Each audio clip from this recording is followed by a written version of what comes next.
Kalian sadar nggak sih kalau setiap hari di dalam mulut kita itu terjadi perang? Beneran loh. Dan ini bukan soal sisa makanan, tapi tentang pertempuran biologis yang senyap yang berlangsung di permukaan gigi kita. Yuk kita bongkar ilmu rahasia di baliknya. Pasti pernah kan ngerasain ada lapisan aneh yang agak kasar gitu di gigi pas bangun pagi? Nah, pas kita usap pakai lidah, rasanya aneh. Itu teman-teman bukan sisa makan malam kemarin. Itu adalah sebuah koloni hidup yang lagi berpesta pora di gigi kita. Nah, setiap perang kan butuh strategi. Ini dia rencana kita. Pertama, kita kenali dulu musuhnya. Terus, kita pelajari 4 tahap invasinya. Habis itu, kita lihat gimana cara mereka nyerang. Baru deh, kita susun protokol pertahanan kita. Dan terakhir, kita temukan kunci kemenangannya. Siap? Oke, kita mulai dari bagian pertama, kenalan sama musuh yang sebenarnya. Kita sering banget kan nyebutnya plak. Tapi, nama ilmiahnya tuh jauh lebih seram dan lebih akurat. Jadi buang jauh-jauh pikiran kalau plak itu cuma sisa kue yang nempel. Coba bayangin, ini tuh kayak kota mikro, sebuah ekosistem bakteri yang super terorganisir. Mereka benar-benar kerja sama loh. Mereka bangun rumah, bangun sistem pertahanan, dan secara aktif berperang melawan lingkungan sekitarnya. Dan lingkungan itu, mulut kita.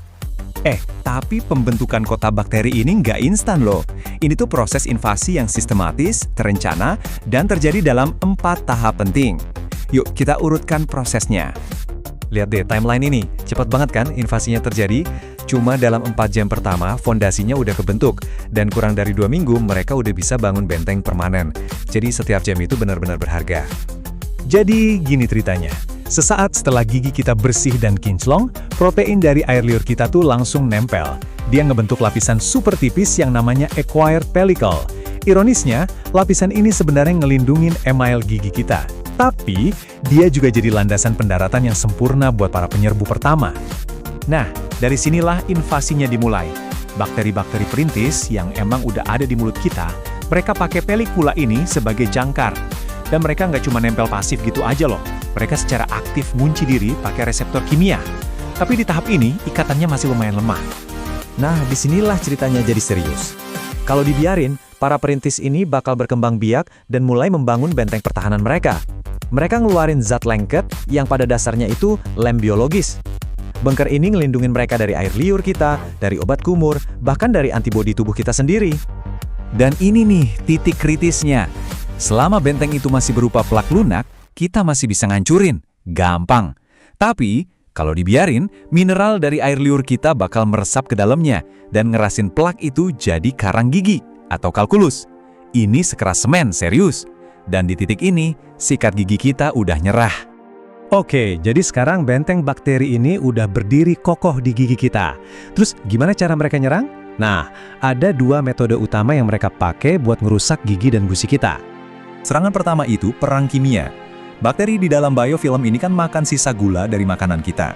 Nah, hasil metabolismenya itu, sampahnya, itu adalah asam. Asam ini kejebak di bawah lapisan lengket tadi, nempel langsung di permukaan gigi, dan pelan-pelan ngelarutin mineral pelindung email gigi. Inilah cikal bakal gigi berlubang. Serangan kedua ini agak beda, nggak langsung. Tubuh kita itu pinter banget. Dia tahu ada penyusup di garis gusi. Jadi apa yang dilakuin? Dia ngelancarin serangan balik. Caranya? Ngirim lebih banyak darah ke area itu buat ngelawan infeksi.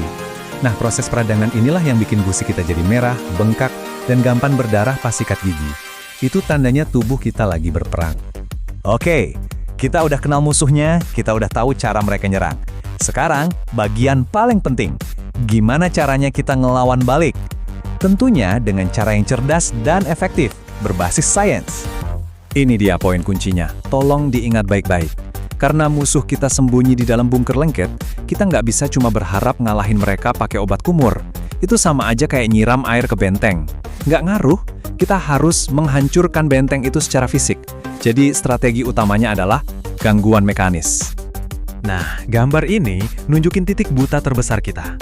Lihat deh, sikat gigi itu cuma bisa ngejangkau sekitar 60% permukaan gigi. Artinya apa? Artinya ada 40% sisanya di sela-sela gigi yang jadi tempat persembunyian sempurna buat musuh, buat bangun markas tanpa gangguan sama sekali. Terus gimana dong cara nyikat gigi yang bener? Lupakan cara lama yang menggergaji maju mundur dengan kasar. Teknik yang direkomendasiin para ahli itu namanya teknik Buss yang dimodifikasi. Caranya, miringin sikat 45 derajat ke arah gusi, terus pakai gerakan getaran kecil yang lembut. Tujuannya apa? Biar bulu sikatnya bisa masuk sedikit ke celah antara gigi dan gusi, tempat favorit plak buat ngumpet. Terus, gimana dengan pasta gigi dan obat kumur? Anggap mereka ini tim pendukung. Fluoride itu bukan pembunuh bakteri ya. Dia itu tim medisnya yang tugasnya memperbaiki kerusakan-kerusakan kecil di emel gigi akibat serangan asam. Nah, kalau obat kumur antiseptik, dia bisa bunuh bakteri. Tapi ada syaratnya.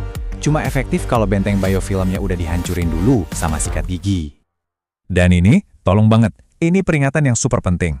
Kalau plak udah terlanjur mengeras jadi karang gigi, jangan pernah, sekali lagi, jangan pernah coba bersihin sendiri di rumah. Karang gigi itu udah nyatu sama emel gigi. Kalau kita coba congkel sendiri, yang ada malah ngerusak gigi permanen. Ini udah kerjaannya profesional, titik. Oke, kita udah sampai di akhir rencana pertempuran kita. Dan di sini, kita bakal bahas filosofi paling penting yang bakal nentuin kemenangan jangka panjang kita dalam perang melawan biofilm ini. Kutipan ini benar-benar merangkum semuanya. Banyak banget orang yang mikir, yang penting sikat gigi kencang-kencang sekali sehari. Itu salah besar. Yang jauh-jauh lebih efektif adalah membersihkan plak dengan lembut tapi presisi, dan yang paling penting, konsisten, 2 kali sehari setiap hari. Tujuannya yaitu buat terus-menerus ganggu proses pembentukan benteng mereka. Jadi, penting banget buat kita ngubah mindset. Tujuannya itu bukan buat memusnahkan semua bakteri di mulut. Itu mustahil dan malah nggak sehat. Tujuan kita adalah manajemen populasi. Ini adalah pertempuran tanpa akhir buat menjaga supaya koloni bakteri ini nggak sempat bangun benteng yang matang dan berbahaya. Jadi, setelah tahu semua ini soal biofilm, tahap-tahap invasinya, dan protokol pertahanan yang benar, pertanyaannya sekarang bukan lagi apakah kita akan berperang, tapi gimana caranya. Pertempuran ini terjadi setiap pagi dan setiap malam. Jadi, apa strategi baru yang akan kalian terapkan mulai hari ini?